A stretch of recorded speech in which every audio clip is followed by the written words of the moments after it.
So what wonderful poetic irony that I actually put off making the video about procrastination. That says so much in volumes.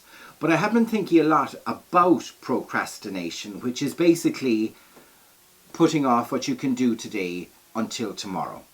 We call it, in Ireland, putting it on the long finger.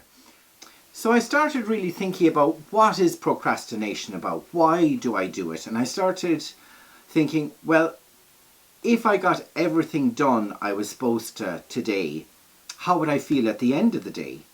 And I'd feel very proud of what I've done, of what I've accomplished. So by not doing it, I'm creating this little shame stick that I can hit myself with. And I'm become quite used to hitting myself with this stick, so it's probably the more I don't do, the more procrastination I do, the bigger the stick I can hit myself with.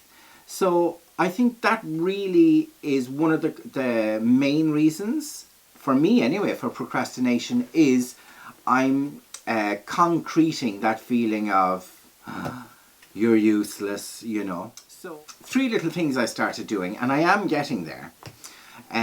One of the first things is, at the end of the day, rather than, again, starting the day with a list of 100 things to do, because that's what would happen, I'd say, I have to write this letter. Oh, I should write that letter as well. And while I'm at it, I should get that parcel ready and send it off and be done with it. And then maybe a few more things would come on the list. So by the end of it, you can't accomplish this. So instead of just putting one thing down and doing that and being able to feel proud about that, I would put an undoable list together. So by definition, I'm going to feel bad about myself at the end of the day because I haven't the list done. And when I look at the list, there's so much I can't do anything. So I end up with nothing done. So in the evening, I would write a list of the things, yeah, I have done that. And that's good. Yeah. So the next day, I would do a little bit more. And the day after, I would do a little bit more. And it is working. Rather than looking at the whole project, at the whole 100 steps, just look 1 or 2, and by the time you get that done, you'll probably get a little bit more done. And what I've also started doing is looking at myself.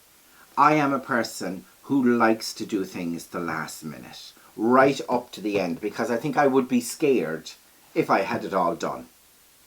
So what I've started doing now is, okay, I like doing it the last minute, but how about doing it the 22nd last minute? Come back a little bit and get that done. So you have a little bit more time to get that done. So rather than just leave it to the last minute, again, try an inner dialogue of saying, well, just get that little bit done now. Just get that little piece done, and keep going like that.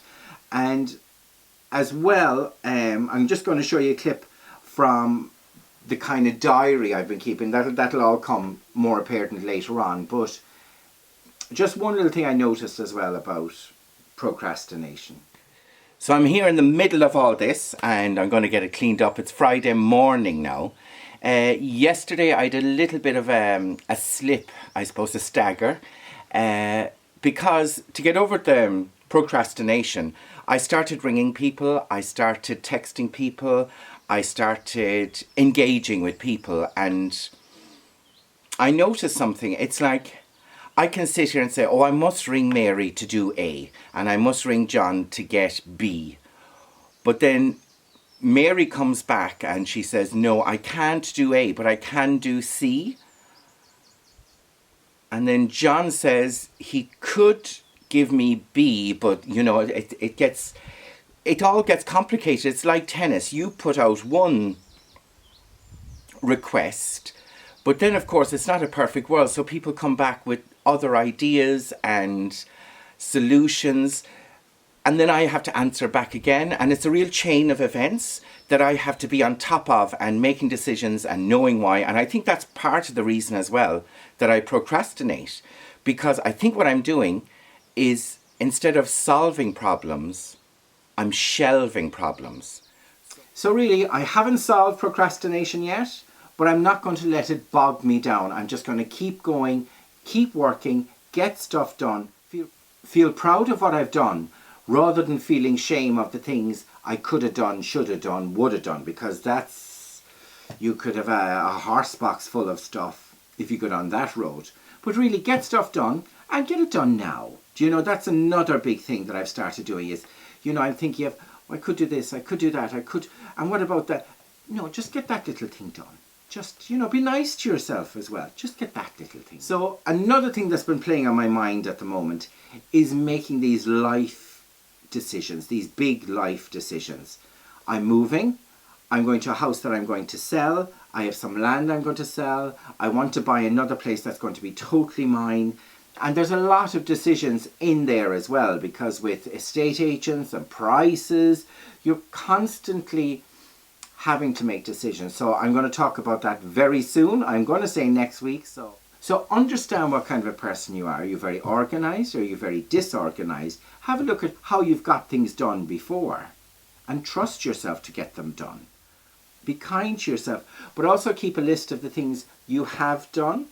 Don't be afraid of them, but rather than keep a list of the things you haven't done, keep a list of the little things that you have done. I'm proud of that.